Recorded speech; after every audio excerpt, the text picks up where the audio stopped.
Alright, I want to level with you guys on something. You go on Twitter, you see most underrated anime in the world, Noragami. You see most underrated anime in the world, Yu Hakusho. Both of those shows are both well respected in their own rights and both have fans that are very equally appreciated. You want to see a real underrated anime show? Oh, yeah! This man, Masaaki Yuasa, made an anime that is about ping pong, and it is the most riveting thing that I remember seeing a few years ago.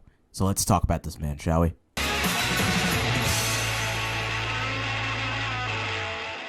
When us as anime viewers take notice of different shows, whether it be shows of the current streaming season or past shows we may have missed, there's almost something of a mental checklist that goes off in our minds. Is it animated well or by a studio we're familiar with? Does the art style apply to our tastes and sensibilities to want to follow for however long the series may be? Is it CG or not? And then comes the matter of directors. Maybe not primarily known facially, but definitely by the works they've done and how much of an impact that makes on the series for the viewer. For example, Eizouken, who's the current director for the season's mystery sci-fi series It Invaded, also was the director behind Fate Zero and All Noah Zero. Or perhaps a little bit of a lesser known but still a very important director name in the form of Seiji Kishi, who while is currently directing the continuing season of Radiant, also worked on the mostly fantastic Assassination Classroom. Now, while having a great director on a particular series you may have taken interest in is paramount, there's one name that breaks beyond the standard clause of just adapting, and that man is Masaaki Yuasa. So what exactly is an auteur?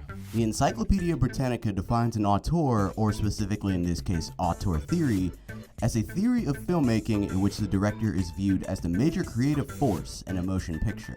To put it in another statement, it means the defining style or content that makes you immediately tell that a piece of work was worked on by a particular individual. For example, when you see a video game by Suda51 or by Hideo Kojima, they both have a particular style or subject matter that makes their titles stand out to eventually become cult classics.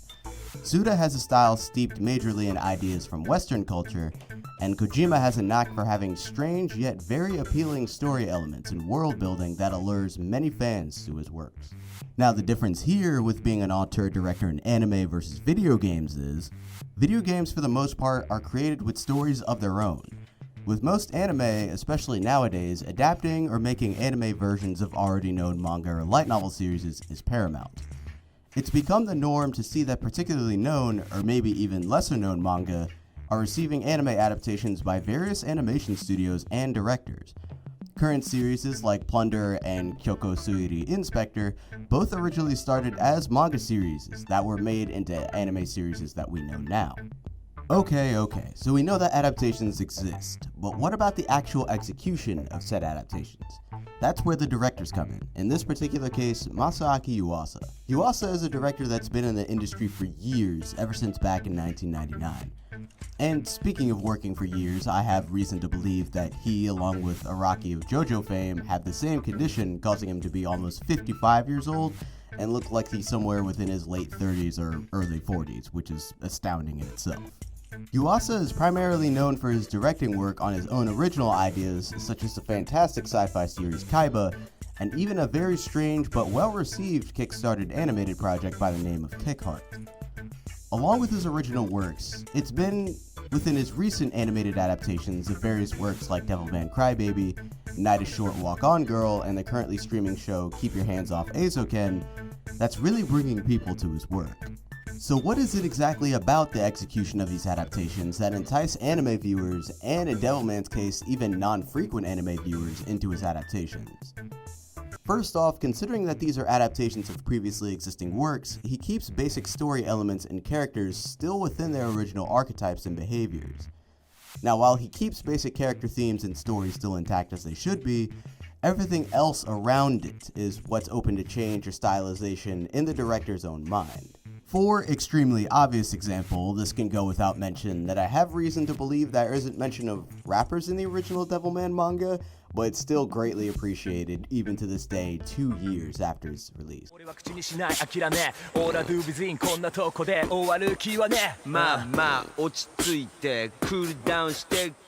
Keeping on to more recent works, Eizouken's manga in itself is fantastic as its main three protagonists have strength and chemistry between each other.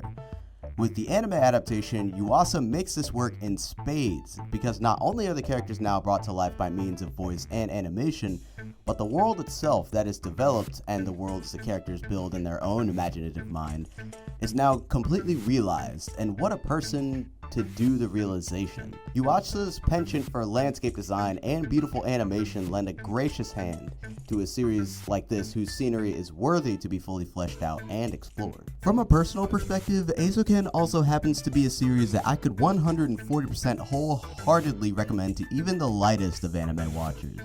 It has a very organic aesthetic and story coupled with its visuals that even if you were to introduce this to someone who hasn't seen or watched too many anime, they could possibly have a rather decent time with it.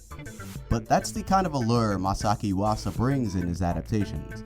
He has a penchant for not only doing adaptations of many existing previous works, originally stemming from manga or light novels, but adding his own stylistic flair to it that while it might not attract all types of anime watchers, it certainly shifts from the norm of usual anime watching experiences that defines a true auteur in the medium. Thank you guys for watching. Feel free to check out any of my previous videos if you wish. And I also recently hit over 100 subs, and I want to thank you guys very much. Feel free to stick around. Pass on the word if you wish. Follow my Twitter also. It's also in the description. But until then, this has been JQ, and I am out.